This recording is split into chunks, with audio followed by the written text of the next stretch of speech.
साफ है कि नहीं?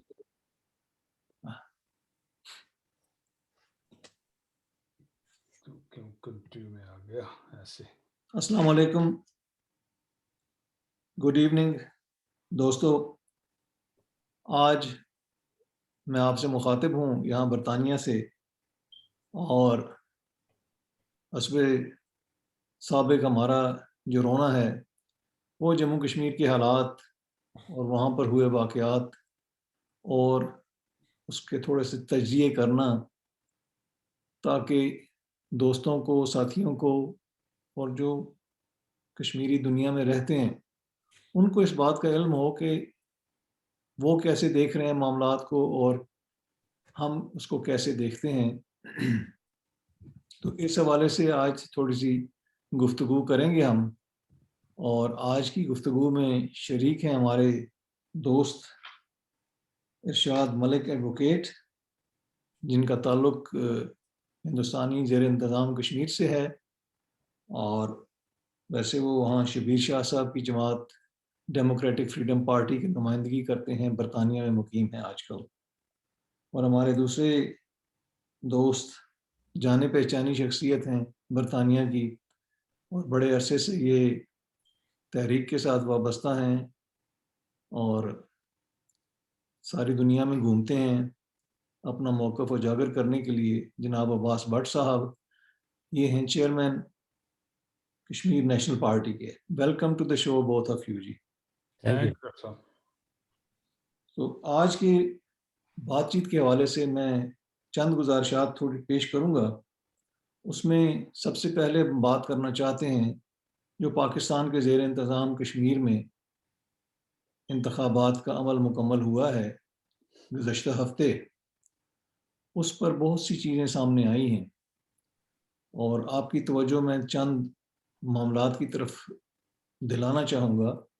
उसमें पहली बात जो हमने देखी कि वहाँ पर पाकिस्तान के वफाकी वज़ीर और उसके अलावा पाकिस्तान की सियासी जमातों के नए लीडर, नए उभरते हुए लीडर, मुस्लिम लीग नवाज़ ग्रुप के और पीपल्स पार्टी के, इन लोगों ने इस इलेक्शन कैंपेन के अंदर भरपूर तरीके से हिस्सा लिया। इसमें जो बात हमें अच्छी नहीं लगी वो वज़ीर अमूर कश्मीर अली अमीन गंडापुर की जो ज़बान का इस्तेमाल था, जो उनकी बद ख़यालात का इस्तेमाल था, और जो कुछ उन्होंने कहा कश्मीर के लोगों के हवाले से, वो इंतहाई काबिल मज़म्मत है। मैं बहसीयत जम्मू कश्मीर लिबरेशन लीग का एक रुकन होने के और जनाब केश खुर्शीद का पैरोकार होने के नाते मैं उसकी भरपूर मज़म्मत करता हूँ आज के इस प्रोग्राम की वसातत से। और मैं आपसे भी पूछना चाहूँगा कि आपकी इस बारे में क्या राय है।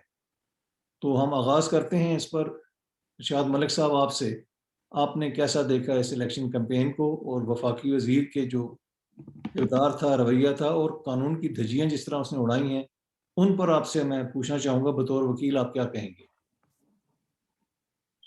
सबसे पहले तो अली अमीन गंडापुर ने जो ज़ाब्ता है उसकी खिलाफ वर्जी की, क्योंकि रिकॉर्ड है उसकी वीडियो जिसमें उसने आते ही कहा था कि मुझे 1 वोट की लीड दे दो तो 1 करोड़ रुपया मैं दूंगा। ये तो रिकॉर्ड की बात है।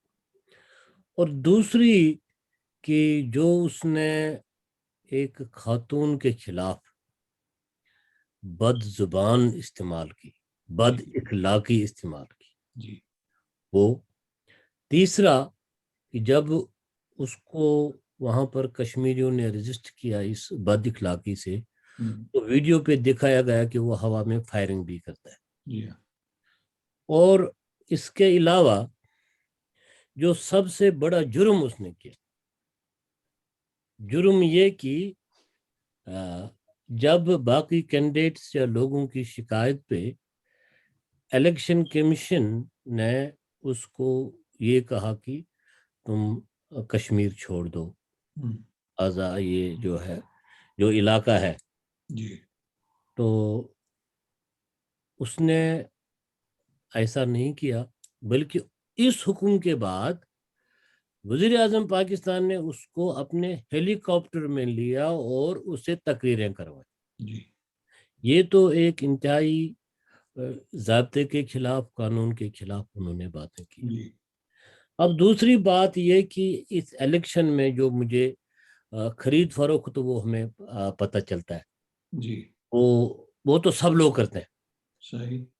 तो जो मुझे सबसे दुख जिस चीज का मुझे हुआ कि बेशक नजरियाती इख्तिलाफ होने के बावजूद भी मुस्लिम कॉन्फ्रेंस को हम एक रियासती जमात समझते हैं, सही। और ये वो जमात है कि जो कश्मीरियों की पहली सियासी जमात है जी जिसने कश्मीरियों की हुकूक की बात की 1932 में जी या 33 में, मुझे एग्जैक्ट याद नहीं, जबकि शेख अब्दुल्ला इसके पहले सदर मुंतखब हुए थे। ठीक। और फिर उसके बाद चाहे वो इलीगल था, चाहे उसकी जवाज़त थी या न थी, 47 से लेकर आज तक अगर देखें ये 73 साल में कम से कम इस जमात ने 50 साल हुकूमत की।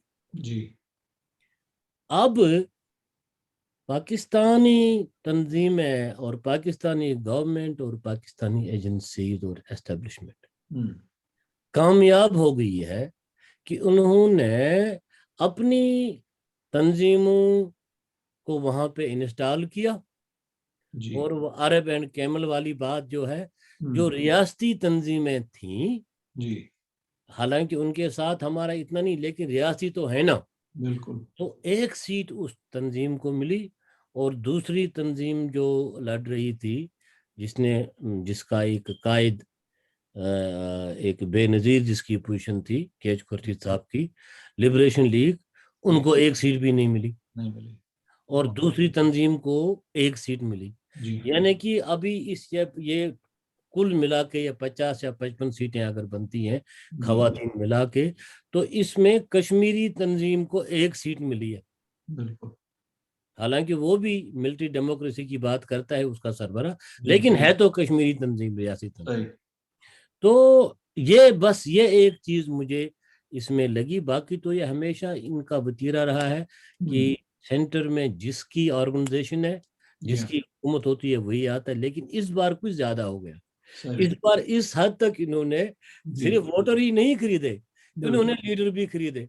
बिल्कुल सही। जो जो मुजाहिद आजम, मुजाहिद आला जी जिनाब अली, बड़ा तो पिछले 30 साल में जमात इस्लामी का 22 साल जो जी अमीर रहा, बिल्कुल। जिनाब अली दुनिया में जो दौलत जमा उसने की, जी और कश्मीर के नाम पे, और हम्म, जो जमात इस्लामी जिनके पास वास्कट नहीं होते थे पहनने के लिए, सही। वो जमात इस वक्त जिनाब अली बिलियनर ट्रिलियनर बन गई है। बिल्कुल ठीक है। उस सदर को उन्होंने इलेक्शन से 2 दिन पहले खरीद लिया, लिया। तो सही। बाकी उनकी तो बात ही नहीं है। बिल्कुल ठीक। सो तो ये एक ये एक पैमाना हो गया। अजीब सी चीज है। और एक बहुत बड़ा दबा जो जी हम कश्मीरियों के नाम पे भी और जमहूरियत पे भी, कि अभी 257 आर्टिकल जो है पाकिस्तान की आईन का, ये उस पे मैं आऊंगा। नहीं एक नहीं नहीं, एक सेकंड, मैं इस इलेक्शन की बात करता हूँ। जी जी उसके तहत अभी कश्मीर चाहे इंडिया के पास है, जी जबरन है, चाहे पाकिस्तान के पास है, बुक और उनके एक एक सिस्टम के तहत है, हम जी अभी हिस्सा नहीं है, सही। Because we have not decided our political जी फ्यूचर एज येट। तो ठीक। एक दूसरे मुल्क का हमसाया मुल्क ही हम कहेंगे, जी वहां का प्राइम मिनिस्टर जी जिस तरह से प्राइमरी स्कूल टीचर का इंटरव्यू ले रहा है, तो बिल्कुल उसने 5-6 लोगों को इंटरव्यू के लिए इससे बड़ी बुला लिया। इससे बड़ी तजहीक क्या हो सकती है? सही। ये बिल्कुल पाकिस्तान की आईन के खिलाफ भी है जी कि हाँ इमरान खान साहब, हमारे जो पाकिस्तानी ज़ेर इंतज़ाम कश्मीर के लीडर जो हैं उसी के पार्टी के हैं, जी हाँ उनकी वो जनाब अली इंटरव्यू कर ले। सही। ये मैं अब्बास भट्ट साहब से पूछना चाहूँगा। एक तो ये ना इशारा किया कि जी ये खिता जो है जो पाकिस्तान के ज़ेर इंतज़ाम जम्मू कश्मीर है, ये पाकिस्तान का आइनी हिस्सा नहीं है। और इस हवाले से जिस तरीके से इमरान खान साहब ने और उनके वज़ीरों ने ये मुहिम चलाई, और जैसा कि इरशाद साहब ने कहा कि पैसे का इस्तेमाल बेदरह हुआ, इस पर आपकी क्या राय है अब्बास भट्ट साहब? बिस्मिल्लाहिर्रहमानिर्रहीम। डॉक्टर साहब, सबसे पहले तो शुक्रिया बहुत-बहुत। जनाब, जो इलेक्शन के बारे में राय देना, मुझे तो कुछ कहते हुए भी शर्म महसूस हो रही है। सही। यानी इतनी बड़ी धांधली मैंने कम से कम पिछले, मेरी उम्र भी 71 साल हो गई है, मैंने कम से कम ये अपनी होश हवास में इस किस्म के इलेक्शन नहीं देखे। ठीक। धांधलियां होती रही हैं, ये नहीं कि शफाफ कहीं कभी भी इलेक्शन नहीं हुए, लेकिन जिस बदतमीजी, जिस जालियत के साथ हमारे जम्मू कश्मीर का माहौल खराब किया गया, ये माहौल कम से कम ऐसा नहीं था। हमारे लोग इज्जतदार लोग थे, हारने के बाद भी ठीक है, 1-2 दिन नाराजगी करके फिर वो आपस में बैठ जाया करते थे। लेकिन जो हालत बनाई गई है इस वक्त, यानी पहली तो धांधली वो हुई कि नून का लीग का बंदा या पीटीआई का बंदा, उन्हें पैसे देकर पहले तो पीटीआई में शामिल किया गया। यानी जो विनिंग सीटें थी, जो 7-8 हमेशा विन होती हैं, क्योंकि उनका मकसद ही असल में फौज का मकसद है सिंपल जी, आप शर्मा के बात करने का मकसद क्या है? वो 5-7 सीटें हमेशा होती हैं, ना उन्होंने कभी हारना है ना कुछ, वो ऑटोमेटिकली वो उन्होंने उनको दी। उसके बाद जो मलिक साहब ने बात किया, रियासती जमातों को मलिक साहब 2 सीटें मिली हैं, एक मुस्लिम कॉन्फ्रेंस को और दूसरी जेकेपीपी को। जम्मू कश्मीर पीपल्स पार्टी जो है सरदार इब्राहिम साहब के साहबजादे की जो जमात थी, खालिद इब्राहिम साहब की, उनको भी 1-1 सीट दे दी है। जिस दिन उनके चलते, यार तुमने बड़ी खिदमत की है पिछले 72 साल, ज्यादा से ज्यादा 1 सीट तुम रख ही लो, ऐसा ना हो कि ज्यादा शर्मिंदगी ना हो आप लोगों को। उसके बाद गंडापुर का नाम ही मुझे अजीब सा लगता है। सही। मैं नहीं कहता, अल्लाह ताला ने बनाया, उसे देखकर इंसान को खौफ आता है। सही। हमारे ये भोले वाले कश्मीरी उसको देख के परेशान होते, यार ये सांड कहां से आ गया इसमें हमारे मुल्क में। सही।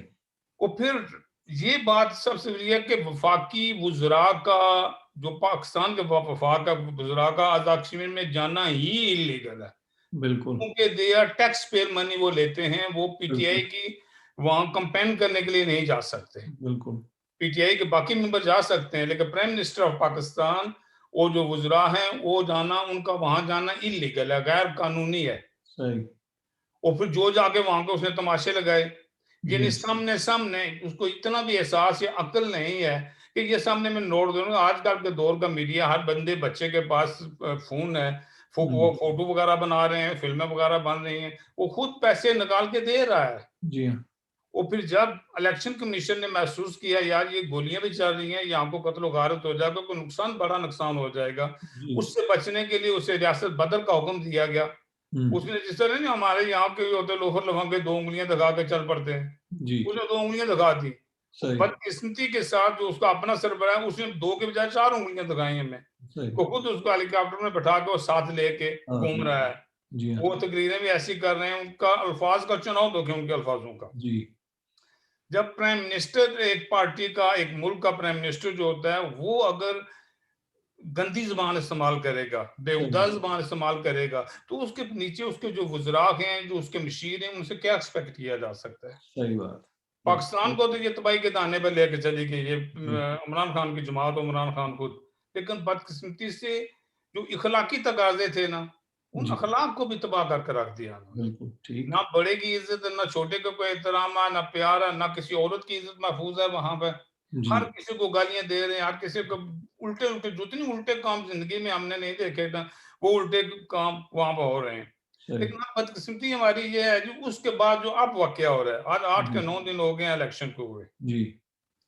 जो पार्लिमानी पार्टी बनी है, अब उसके जो नुमाइंदे चुने गए हैं, मेंबर ऑफ पार्लियामेंट, उनका काम है वजीर आजम का, उस इलाके का वजीर आजम के चुनाव का। लेकिन ये यतीमों की तरह, मस्कीनों की तरह बन्नी गाला में बाहर बैठे हुए हैं। जी। और देख देख के उन्हें खुदा की कसम शर्म आती है। सही बात। वो अल्लामा इकबाल ने कहा, किससे नहीं तमन्ना सरवरी, लेकिन यानी हर इंसान को बड़ा बनने का शौक तो होता है, किसे नहीं तमन्ना सरवरी, लेकिन ये जो हाल हमारी सर्विस का कर रहे हैं, खुदा कसम कुछ गैरत इंसान की भी होती है ना। बेशक, बेशक। यानी मैं अपनी जगह सोच रहा था, मैं अपने दोस्त से बैठे हुए कल गप्पे मार रहे थे, मैंने कहा यार ये तो बड़े लोग हैं, हम तो बहुत छोटे हैं, लेकिन बाखुदा कि मुझे बन्नी गाला पे बाहर बैठ के अगर वजारत उज़्मा का खिताब दिया जाए तो मैं लानत भेजूंगा ऐसे वजारत उज़्मा पे। वाह! बिल्कुल सही। आपको वज़ीर-ए-आज़म होना चाहिए वैसे। माशाल्लाह। अच्छा जनाब, इसमें एक आज़ाद कश्मीर का वज़ीर-ए-आज़म बनने के लिए गैरत को बेचना पड़ता है। हमें गैरत नहीं बेच सकते। सही। इसमें एक चीज़ जो उनसर पैदा हुआ वो ख़ासा खौफ़नाक था, और वो था कि जो दस्ते वहाँ से सुबह सरहद से लाए गए थे लॉ एंड ऑर्डर कायम रखने के लिए, जो फ्रंटियर कॉन्स्टेबलरी के दस्ते थे, उन लोगों ने भी वहाँ कुछ इतना अच्छा रवैया नहीं रखा। रावलाकोट में एक वाक़या हुआ जिसमें कुछ लोग गए, उन्होंने होटल से खाना खाया और जब उसने बिल माँगा, तो उन्होंने जनाब उसको मारा-पीटा और गालियाँ दे के निकल गए वहाँ से। एक और जगह पे वाक़या हुआ है जहाँ पे वो कोई गए थे नाई के पास, उसके साथ भी उन्होंने इसी तरह बदतमीज़ी की। और फिर इलेक्शन से अगले दिन 26 जुलाई को वादी नीलम में उनके पास वापस जाने के लिए ट्रांसपोर्ट नहीं थी, जो एफसी के एहलकार आए हुए थे। उन्होंने वहाँ पर एक पब्लिक वैन को रोका, उसमें ख़वातीन सफ़र कर रही थीं। उन्होंने वहाँ बदतमीज़ी की है उनके साथ और उनको वहाँ से ज़बरदस्ती उतारा, और जब लोगों ने उस पे एहतजाज किया, तो उन्होंने लोगों पर गोली चला दी। अब ये इन वाक़यात को और जिस तरीके से सियासी माहौल में बदमज़गी पैदा की गई, अगर इनको हम मिला के देखें, तो ऐसा महसूस हो रहा है कि जैसे ये हुकूमत जम्मू कश्मीर के जो मामलात हैं, उनको लपेट के तो इस सारे निज़ाम को फ़ारिग करना चाहती है। ये मेरी अपनी एक ज़ाती कैलकुलेशन है, ज़ाती राय है इस वक़्त। हो सकता है मैं गलत भी हूँ, तो इस पर आप भी हमारी रहनुमाई फ़रमाएँ। इरशाद मलिक साहब, आप बताएँगे आपकी क्या राय है इस पे? इसमें एक चीज़ जो मुझे लगी ज़्यादा खतरनाक, हुँ, क्योंकि जब शोर शराबा हुआ, लोग सड़कों पे आए, उन्होंने नारे दिए, वो जो मशहूर है कि इसके पीछे वर्दी है, हुँ, वो औरतों ने भी वो गाना, वो गानों के तरीके में वो गाया, जी। लोगों ने वहाँ पर, तो फिर मजबूरन उनको, क्योंकि कत्ल हो गया था, जी। तो 1, 2 या 3 लोगों के खिलाफ गवर्नमेंट ने एफआईआर वहाँ पे जो है रजिस्टर किया। खतरनाक चीज़ यह है कि उस एफआईआर के कटने के खिलाफ हुँ, जो डिस्ट्रिक्ट कोहिस्तान है, जी। ये केपीके का, जी, जी। वहाँ पर लोग जमा हो गए। वो जरगे का जो उन्होंने वो तकरीर जो की उन्होंने प्रेस के साथ, तो वो बहुत खतरनाक। हुँ, उन्होंने कहा कि फटाफट हमारे इन जवानों को, क्या है, फ्रंटियर कांस्टेबलरी के जवानों को रहा किया जाए। तो हुँ, हम गवर्नमेंट को कहते हैं कि उनको रहा कराया जाए, अगर नहीं तो जी। फिर हम दोबारा इधर बैठ के हम फिर जाके उधर, यानी कि आज़ाद कश्मीर जो है, हुँ, जिसको ये कहते हैं, ये अपना शारदा जाके, जी, तो फिर हम खुद उनसे इस चीज़ का हिसाब किताब लेंगे। ठीक। तो ये एक चीज़ है। जी। और दूसरी बात, इस जब आप इलेक्शन की, जैसे कि भट्ट साहब ने भी कहा, कि अब इसमें अ, मुझे नहीं लगता कि कोई इंटरेस्ट ही रही है हम जैसे लोगों की, जी। क्योंकि चाहे पीपल्स पार्टी जीते या कोई और जीते, हुँ, और इसमें एक नई चीज़ इन्होंने जो जज्बात के साथ ये अभी तक खेल रहे हैं और जी। लोगों को बेवकूफ़ समझ रहे हैं, वो मरियम साहिबा 13 दिन कश्मीर में रही, जी। और स्टार्ट वो करती थी, बच्चा बच्चा कट मरेगा, हुँ, कश्मीर सूबा नहीं बनेगा। जी। ये इस पर फिर लोगों को भी कहती थी, शोर करते थे लोग। जी। लेकिन जब वो चली गई, इलेक्शन हार गए, तो जी। उससे भी सीनियर लोग जो थे, वो जब मुजफ्फराबाद आए, तो उन्होंने इमरान बिल्कुल जो उसने 13 दिन कहा था, जो कैंपेन जिन चीजों पे चलाई थी, उसके खिलाफ उन्होंने कहा। जी हाँ। उन्होंने पीटीआई पे इल्जाम लगा दिया कि ये लोग जो है पीटीआई, ये तो एक दीवार है या एक इम्पेडिमेंट है कश्मीर को पाकिस्तान बनाने में। जी, यानी कि जो उनकी वो मोहतरमा करे थे उसके खिलाफ उन्होंने कहा, अगेंस्ट बात की जी। अगेंस्ट बात की। सही, ये हमें समझ नहीं आता। बिल्कुल। तो और अभी इसमें आप देखें कि आ, ये प्रेरोगेटिव है, इलेक्टेड या सिलेक्टेड जैसे भी है, जी, वो किसको बनाए। सही, दुनिया की डेमोक्रेसी यही कहती है। सही। अब 8-9 दिन हो गए कि मुझे जो लगता है, जो इन्फॉर्मेशन है, जो हमारे कप्तान को बंदा पसंद है तो वो वर्दी वालों को पसंद नहीं, हवालदार साहब को।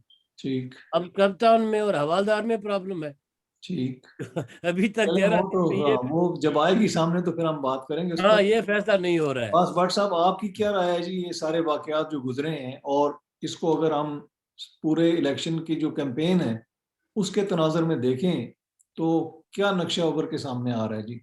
डॉक्टर साहब, ये जो नारा बुलंद किया गया था, मजनू नवाज का बच्चा बच्चा कट मरेगा, कश्मीर सूबा नहीं बनेगा, इसके जी, असल जी, में दो एनालिसिस होते हैं अगर आप उसको डीप डाउन लेके जाएं तो। सही। पहला एनालिसिस वो कह रहे हैं, वो किस कश्मीर की बात कर रही है, बच्चा बच्चा कट मरेगा, कश्मीर सूबा नहीं।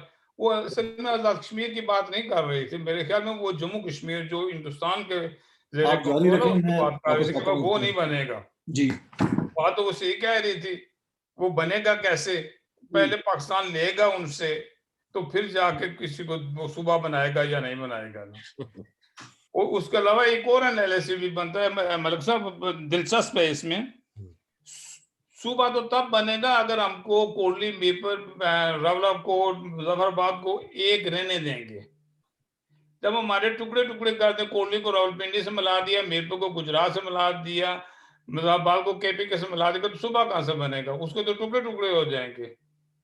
मेरे ख्याल में इन दो ये चीजों को सामने रखकर हम एनालिसिस करें तो शायद बेहतर नजर आएगा। सही। बाकी उनकी जमात के अपने अंदरूनी खिलफशार है सर।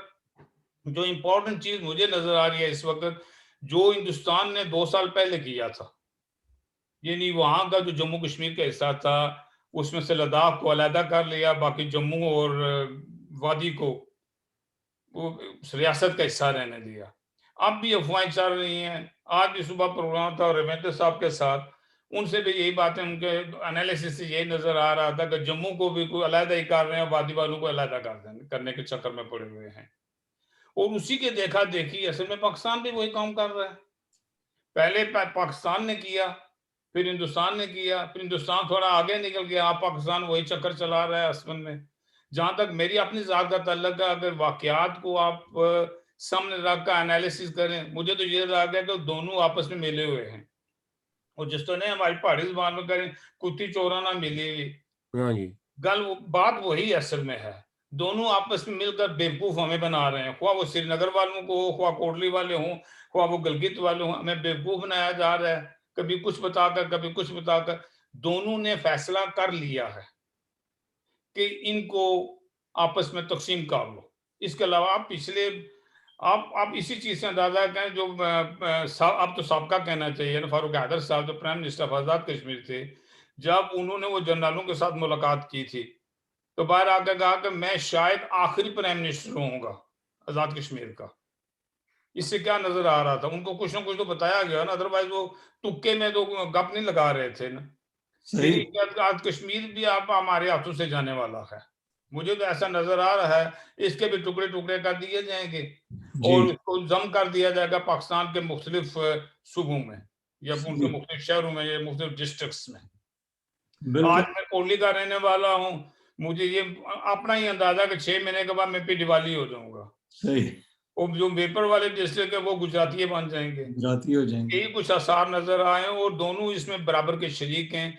ये सिर्फ हमें ही बेवकूफ बनाया जा रहा है। जी हाँ, और यही एक बड़ी दौड़ भी है इस वक्त प्राइम मिनिस्टर की, इतनी डिले करने की वजूहत क्या है, तो वो किसी सियासी आदमी को सामने नहीं लाते कि सियासी आदमी कितना ही बुरा क्यों ना हो, जी, जब उसके मुल्क को तकसीम किया जाए तो उसने आवाज तो निकालनी है कहीं ना कहीं से, हम्म, उसकी थोड़ी बहुत गैरत जागेगी, उसका तजर्बा जागेगा।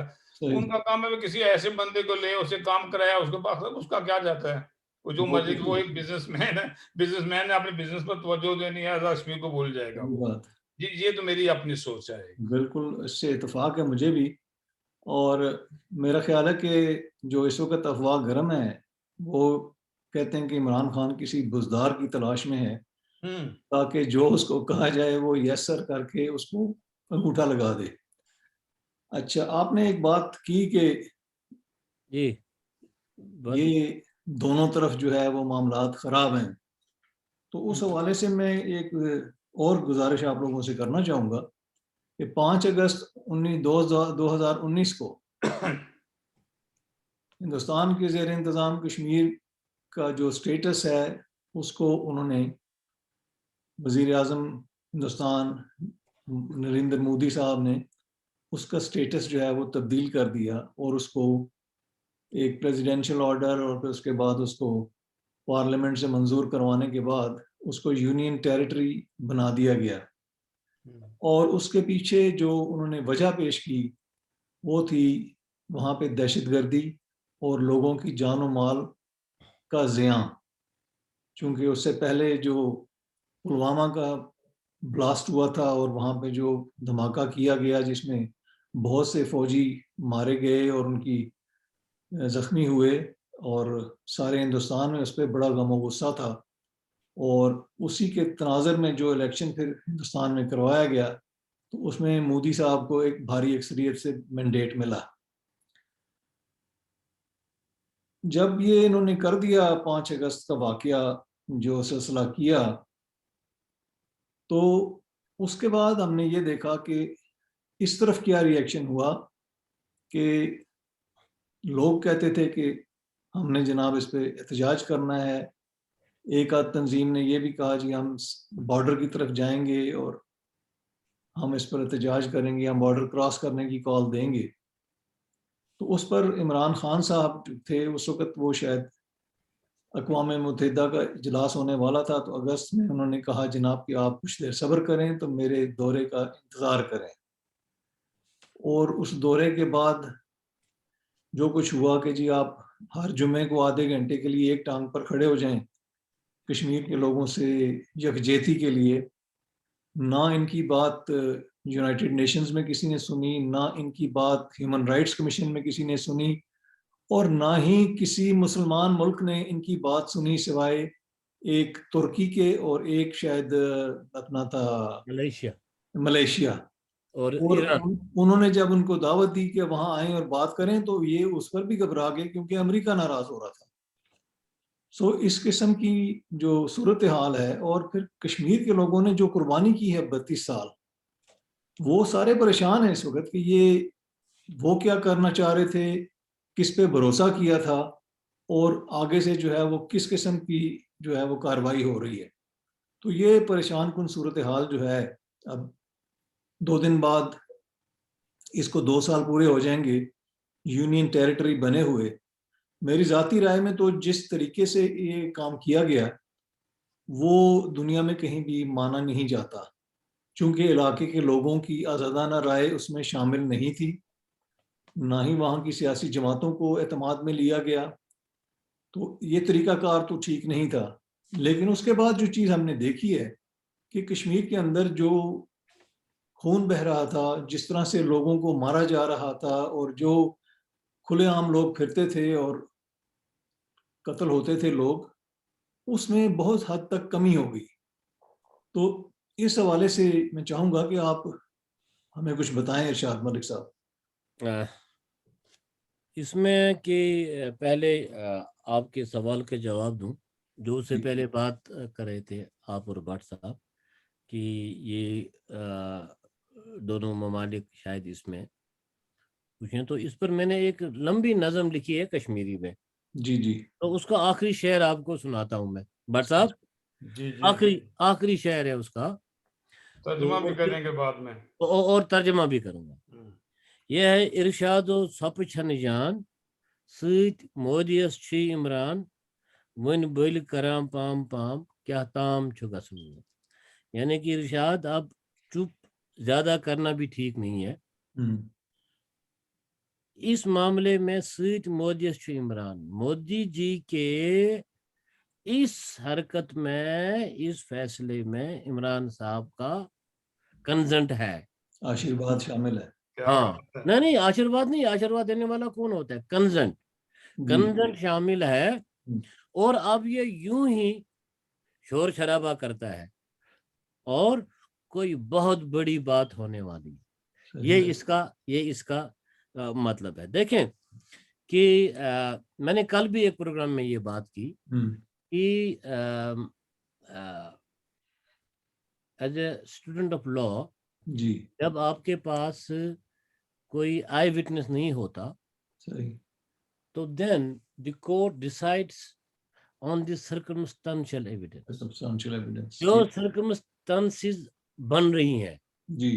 तो इसका मतलब ये है कि जो अफवाह नहीं, बल्कि जो उस वक्त कहा गया था कि जब इमरान साहब ने जाना था अमेरिका, तो जी। उसको कहा गया कि आप अकेले ना आए, जी। आप टोपी वाले साहब को, बाजवा साहब को लेके आए।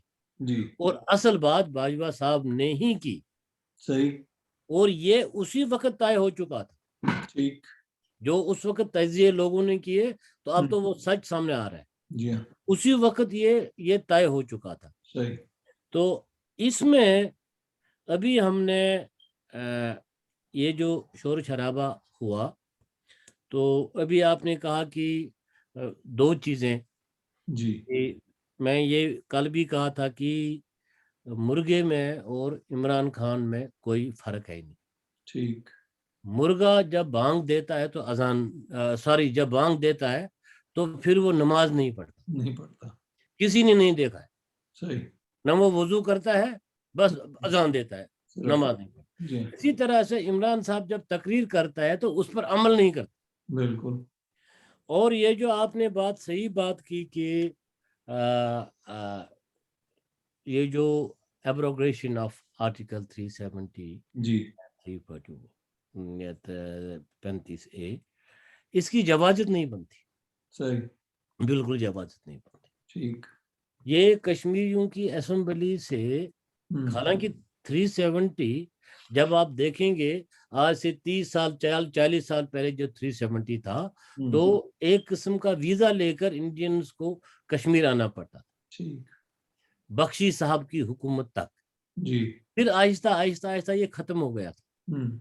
ये ढांचा भी जब इंडिया ने गिराया, तो ये लोगों की जो रिप्रेजेंटेटिव थे असेंबली में, उनसे पूछा नहीं, और उससे लोगों को बड़ा गुस्सा है। नॉट ओनली द कश्मीरीज, बल्कि जो पार्लियामेंट इंडिया की है, उसमें से भी अपोजिशन की मेजॉरिटी ऑर्गेनाइजेशन ने इसको अनकॉन्स्टिट्यूशनल और अनडेमोक्रेटिक करार दिया। ठीक। और मसला इस वक्त सुप्रीम कोर्ट में, ठीक। राइट। तो ये, लेकिन खुशी की बात यह है कि जी। जब इन्होंने कहा था, इमरान साहब ने, कि मैं वो जो ड्रामा उधर चल रहा था मुजफ्फराबाद में, उस वक्त भी कहा कि नहीं नहीं आप ना जाओ, तो हाँ। मैं आपका वकील बन के जाऊंगा। जी हाँ। वकील साहब जब उधर गए, जो उसने बातें की, जी। यकीन माने में डर गया जब इसने कहा कि as soon as the crackdown खत्म होगा, जी। तो कश्मीर की गलियां खून से लाल हो जाएंगी, जी हाँ। और लोग बाहर आएंगे और जी। कत्ल गारत होगी। हम्म। मैं बहुत डर गया था, लेकिन जी। अल्लाह ने पहली बार वैली वालों को अकल दे दी। सही। वो उकसावे में नहीं आए, ठीक। वो बहकावे में नहीं आए। यस, उन्होंने अपनी नाराजगी का इजहार किया सही। घर में बैठकर। ठीक। वो उन्होंने खुद, जो वो कहते हैं जी। लॉकडाउन कश्मीरियों ने खुद किया, क्योंकि सही। उन्होंने कहा कि यही एक तरीका है कि हम अपनी एंगर और अपना गुस्सा और अपनी नाराजगी का हम इजहार करें। इजहार करें। ठीक है, तो वॉलंटरी लॉकडाउन आप उसको कह सकते यस यस यस। जी। लेकिन उसमें जो इनका ये था कि अभी कत्ल गारत हो जाएगी, लेकिन वो उन्होंने अच्छा किया। और जी। फिर उसके बाद जो डिप्लोमेसी इन्होंने की, वो जी। आपने बता दिया जी हाँ। कि दुनिया में 200 से ज्यादा मुल्क हैं, जी हाँ, और जिसमें कोई 55 मुल्क इस्लामी मुल्क है इस्लामी मुल्क है, और बिल्कुल। इनको 3.5 मुल्क टोटल मिल गए। जी, वो ये टर्की, मलेशिया, ईरान और अज़रबैजान। जी, और ये बात उन्होंने बड़े फ़ख्र से की थी कि जी, और उनको कहा था कि हमने इधर जाके Kashmir issue was the main कि एक कॉन्फ्रेंस हम करेंगे, बड़े-बड़े जो मुल्क होंगे। इट वाज़ ये जो है तजवीज़ इमरान खान की थी जी हाँ, और मलेशिया में उन्होंने करना था। और बिल्कुल। फिर जब उन्होंने बुलाया तो ये अमेरिका ने नहीं, सऊदीया नाराज़ था। जी, सऊदीया ने उनको बताया कि तुम लोग अगर जाओगे हुँ, तो तुम्हारे जो इधर पता नहीं लाख या 2 लाख लोग जो काम करते हैं, उनको हम निकाल देंगे कि जी, उधर नहीं जाना है। तो वहाँ पे ये बात सामने आ गई, जो मैं अपने वादी वालों को बताना चाहता हूँ कि जी, जब क्लैश ऑफ इंटरेस्ट होता है, बिल्कुल। एक वकील का, सो कॉल्ड वकील का, जो खुद ही बना हुआ है। बिल्कुल, आम देखें, आम हालत में भी दुनिया में जहाँ भी कानूनी अदालतें हैं, वहाँ पे कहा जाता है कि अगर वकील को क्लाइंट के साथ क्लैश ऑफ इंटरेस्ट आ जाए, जी तो हाँ, उसको अपना ब्रीफ वापस देना चाहिए। अब मैं सही, वकालत नहीं कर सकता। ठीक। अब तो क्लियर कट आ गया है, वो साबित हो गया। जी हाँ, अब उसने पाकिस्तान की इकॉनमी को बचाने के लिए, सऊदीया को खुश करने के लिए, उसके जो प्रपोज़्ड करदा मीटिंग थी, जी, जिसमें उन्होंने कश्मीर पे बात करनी थी, इमरान साहब नहीं गए। नहीं गए। तो अभी अब हमारी आँखें जो हैं, वो जी, खुलनी चाहिए। सही। जनाब भट्ट साहब, आपका क्या मौक़िफ़ है इस पर? डॉक्टर साहब मैं बिल्कुल इख्तिसार के साथ, चूँकि मलिक जी, साहब ने काफ़ी इसको कवरेज जी हाँ, की है।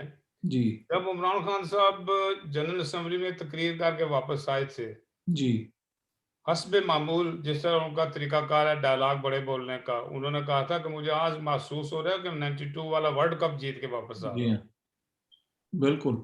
और यहाँ आते ही जो उन्होंने हालात पैदा किए, हुँ, अब देखें ये 370 तो मेरे ख्याल में तकरीबन पिछले 30-40 साल से डेड पड़ा हुआ है। जी, अमली तौर पर जो कुछ एक नाम का वहाँ पर मौजूद था, जी हाँ, उसमें भी अगर नरेंद्र मोदी अपनी थोड़ी-सी अकल इस्तेमाल कर लेता, जी, तो असेंबली से पूछ लेता, तो मेरे ख्याल में ये बात भी नहीं होनी नहीं थी, होनी थी, बिल्कुल। जो हुई है। हुँ, लेकिन आप इस चीज़ का एक चीज़ का हम कंपैरिज़न ज़रूर कर सकते हैं प्री 19 और पोस्ट 19 का। जी हाँ, यानी ये जब 370 को हटाया गया, खत्म किया गया, उससे पहले हालात क्या थे, जी हाँ, उसके बाद के हालात क्या हैं। एक बिल्कुल। चीज़ जो डेफ़िनेट हुई है कि बाद के इसके हटाने के बाद के जो 2 साल गुज़रे हैं, जी, उसमें इंसानी जानों का ज़िया नहीं हुआ। सही है, जो हुआ भी बहुत कम हुआ। बहुत कम। जी और हाँ, सबसे बड़ी मेरे ख़्याल में उसमें ये बात आई कि वादी वालों को थोड़ी अकल आई। जी, तो उन्होंने देखा भाई कि जो हमें सपोर्ट करता है, तो वही अब इससे तक़सीम करने पर तुला हुआ है।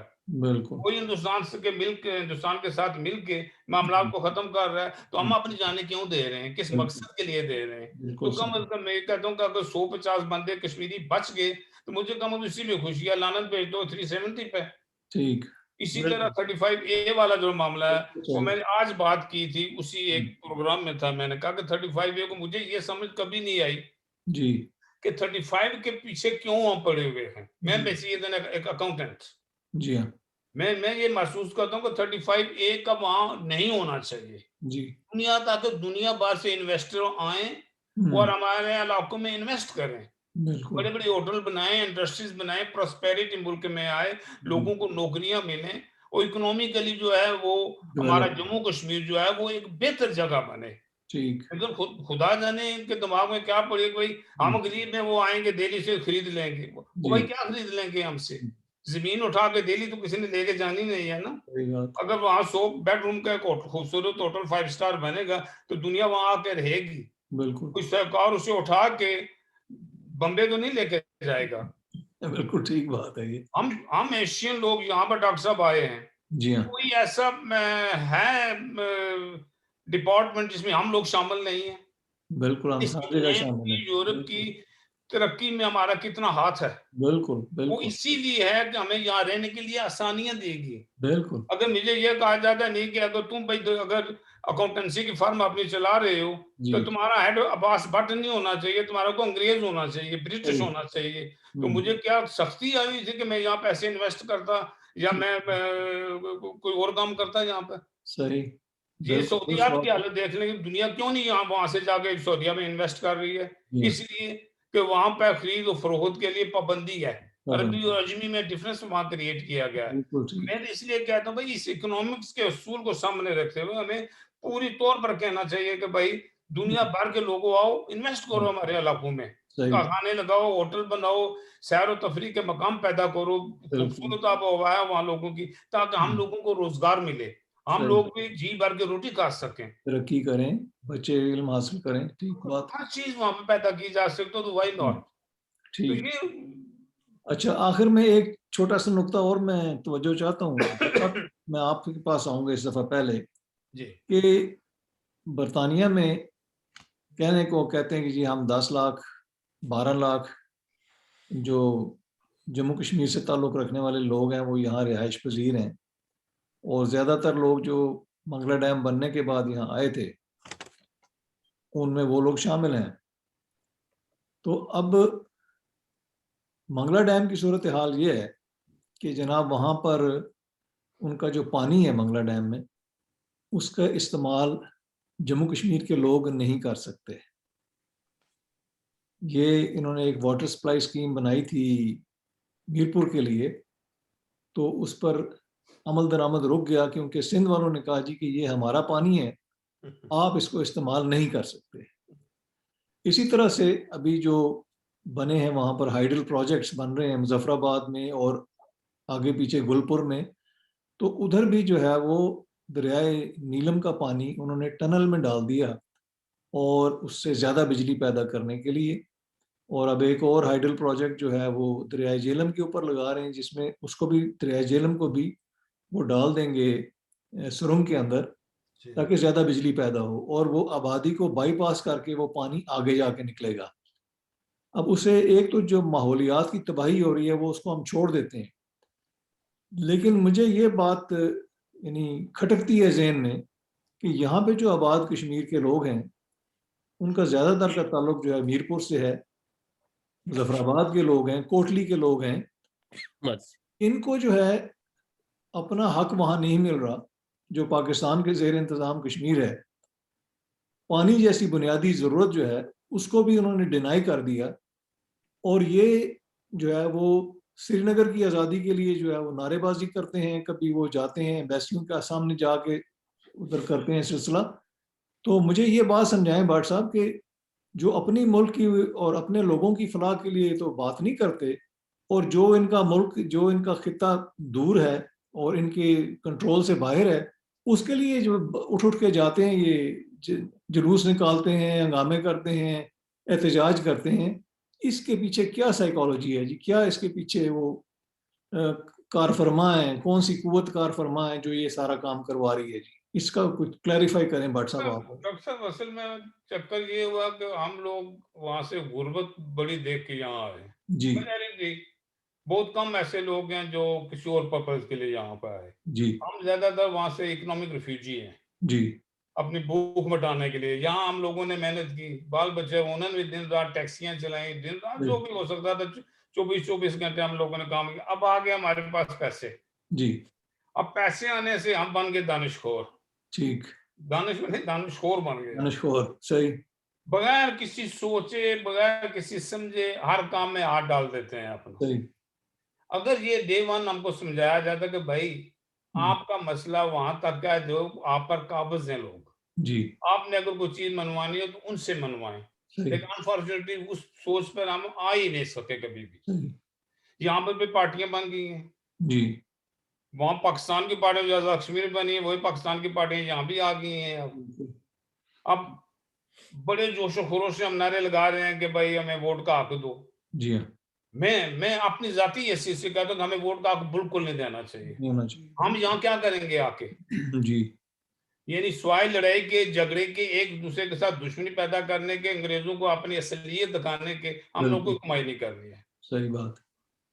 एक देखो डॉक्टर साहब, इस सवाल से अल्लाह एक और बड़ी इंपॉर्टेंट चीज थी कि हमें असली तो ओवरऑल क्या करना चाहिए। जी, मेरी अपनी सोच है कि अगर हम अकल और अपना शऊर को इस्तेमाल करें तो जो छोटी छोटी प्रोजेक्ट है, छोटी छोटी चीजें, जी हाँ, उन पर हम तवज्जो दें, मिलकर 2 लोग, 4 लोग, 6 लोग जमाते बन जाए। कुछ सबसे पहले तो मेरे जहन में अगर मेरे साथ कोई चले तो ये जो 12 सीटें महाजरीन की पाकिस्तान में रखी गई हैं, मुझे आज तक समझ नहीं आया। मैंने बहुत एनालिसिस किया, मैंने बहुत सी चीजें भी देखी इसकी, लेकिन मेरी समझ में नहीं है वो 12 सीटें हैं किसके लिए, वो किसको रिप्रेजेंट कर रहे हैं। नहीं आसान एक तरीका आदमी नहीं, मलिक साहब बड़ी सोच में बात, मुझे ये बताया कि एक आदमी पिंडी बन्नी जो है ना, बन्नी गाला नहीं, बन्नी एक जगह, वहां से एक आदमी रहने वाला आज जम्मू की सीट पे इलेक्ट होता है।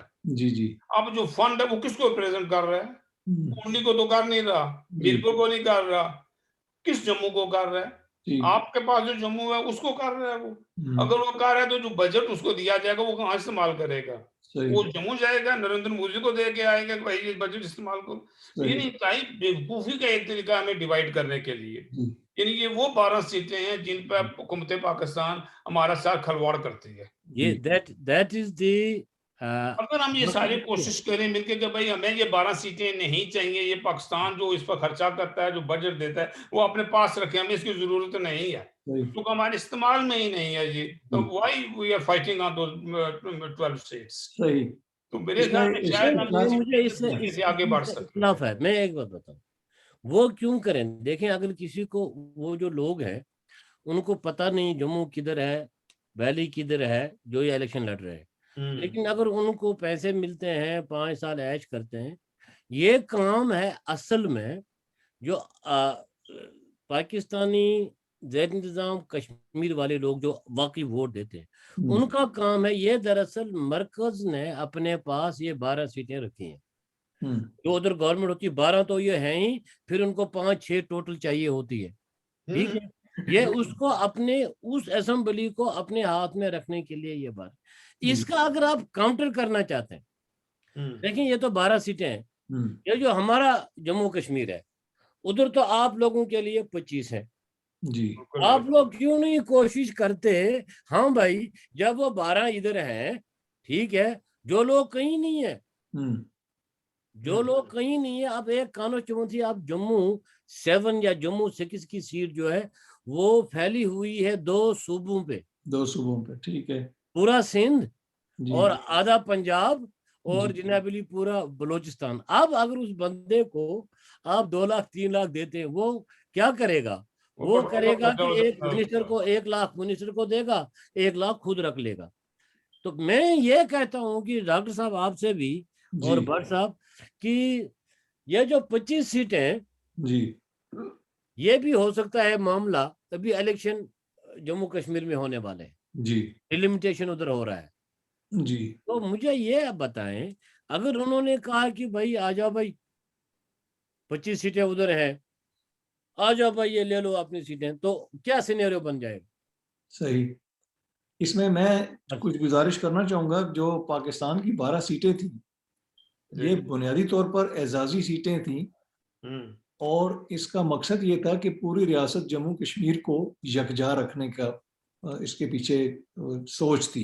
ये खुर्शीद साहब ने दी थी ये सीटें, और उन्होंने कहा जो पाकिस्तान में रेफ्यूजीज आके आबाद हुए हैं उनका ताल्लुक जो है वो रियासत के साथ कायम रखने के लिए ये सीटें बनाई गई, ताकि जिस वक्त रेफरेंडम का मामला हो, रायदही का मामला हो, तो ये जो लोग यहाँ आबाद हैं इनके वोट भी उसमें काउंट हो। लेकिन हुआ ये कि इतनी करप्ट हुकूमतें पाकिस्तान में आई कि उन्होंने इसकी जो सारी वो इसके पीछे सोच थी उसको खराब कर दिया, खत्म कर दिया उसको बिल्कुल। और अब ये जो है इन सीटों को इस्तेमाल करते हैं वहां पर हुकूमत बनाने के लिए और हुकूमत गिराने के लिए। और मलिक साहब, जहां तक आपने ये बात की है वो 25 सीटों की जो यूनियन टेरिटरी में या हिंदुस्तानी साइड के कश्मीर में हैं, तो जो हालात हमने देखे हैं इन इलेक्शंस के, उसके बाद अगर ऐसी कोई बात चलती है तो मेरा ख्याल है कि बहुत से लोग जो हैं वो वहाँ जाने के लिए तैयार होंगे ताकि वो अपनी आज़ादाना राय का इजहार तो कर सकें। इस तरफ तो हमने देखा कि अब 9 दिन से प्राइम मिनिस्टर का जो है वो नॉमिनेशन नहीं हो सकी है, तो इससे आप अंदाज़ा लगा लें कि यहाँ जमहूरियत कितनी है। मैं ज़्यादा बात नहीं करता हूँ क्योंकि पाकिस्तान के अपने हालात इसलिए जी हाँ, और बार बार के मार्शल लॉज ने जो है वो इसका मतलब है कोई जमहूरियत का वो शक्ल ही बिगाड़ के रख दी है। यहाँ पर अब शख्सी आमरीत कायम हो गई हर तरफ। तो लोग जो हैं वो परेशान हैं और वो रास्ते तलाश कर रहे हैं कि किस तरीके से कोई अल्टरनेटिव उनको मिले ताकि वो अपनी आवाज़ जो है वो आज़ादी से कहीं पहुंचा सकें। भट्ट साहब, आप क्या कहते हैं इस पर? Sir I agree with you. मैं तो ये आपसे रिक्वेस्ट करूंगा, आप इसमें लीड लें। जी हम 100% आपकी सपोर्ट करेंगे। ये कम से कम ये अपनी कौम को कायल करने के लिए ये 12 सीटें हमारे लिए फ्रॉड है। जी एक एक गुनाह अजीम है असल में हमारे सामने जो रखा गया बहुत है, बहुत इसका बहुत कोई सही है, मकसद नहीं है। हम बहुत 100% ओपनली में यहाँ आपको दावत दे आगे हैं, लीड करें। हम पूरी हैसियत जमात Kashmir national party full fledged आपका साथ देंगे। ये सही। छोटे छोटे प्रोजेक्ट हम लेकर चले तो शायद कुछ कर सकें। जब हम बड़े बड़े प्रोजेक्ट में पड़ जाते हैं ना, तो ना हमारे पास इतनी फोर्स होती है, ना हमारे पास इतने रिसोर्सेज होते हैं कि सही। हम हुकूमतों के मुकाबले कर सकें। ठीक लेकिन इस बात। चीज पर हम इंटरनेशनली कायल कर सकते हैं कि ये गैर जरूरी सीटें हैं 12। इनका जी, कोई तल्लुक कश्मीर के साथ नहीं बनता। तो अब जो देखिए कश्मीर की 700 असेंबली में वोट 25 लेकर सीटें हैं उनके बारे में क्या राय है शेख आपकी? रशीद का बंदा 700 वोट लेकर वो जीत गया। जी सर 400 और वाला हारने वोट वाले ने 700 1500-1200 वोट पड़े सर, 1200 वोट पड़े एक कॉन्स्टिट्यूंसी में। ये तो बिल्कुल। जुल्म है। जी। तो बाकी डॉक्टर साहब जो उधर की 25 सीटों पर ना, उसमें जब भी किसी को आएगा मसला इलेक्शन लड़ने का, तो मैं बहुत से लोग ऐसे हैं जो वहाँ इलेक्शन लड़ने के लिए तैयार भी हैं। सही। सिर्फ ये है कि ये जो होता है ना, ये एजेंटी वाला, जी जी इस कदर प्यारा इल्जाम है ईमान से कि आदमी परेशान हो जाता है। यार अपने वतन के लिए बात करते हैं, उसमें भी एजेंट किसके हो गए हैं। जनाब, ये इल्जाम तो फातिमा जनाब पे भी लगा था। वो और तो अगर अगर जनाब साहब कादियान खुद तो जिंदा, साहब जिंदा होते तो जनाब उनको साहब भी खुद लग जिंदा, जाता। जनाब लेकिन साहब अल्लाह अगर ने खुद किया जिंदा, कि वो मौके से इस इल्जाम से पहले ही चल बसे। वरना जिना साहब पर भी लग जाता। खुर्शीद साहब लगाते पर हो। भी ये इल्जाम लगाया गया। और जो भी आदमी हक की और सच की बात करता है वो वो आपके एजेंट है। ऊपर, मेरे ऊपर, इरशाद साहब के ऊपर, हर एक के ऊपर ये इल्जाम लगा के, वो उनके पास इल्जाम है ही एक है बस। जी हाँ।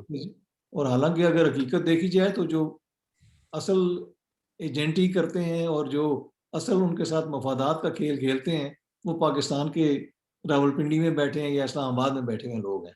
ज़ाहिर है जी, वो तो उनके चरणों में जी बैठे हाँ। हुए हैं। तो जनाब इस पर हम ख़त्म करते हैं। मैं शुक्रिया। इसको जाने से पहले हम आपस में थोड़ी सी बात कर लेंगे ठीक है। Off the record. जी।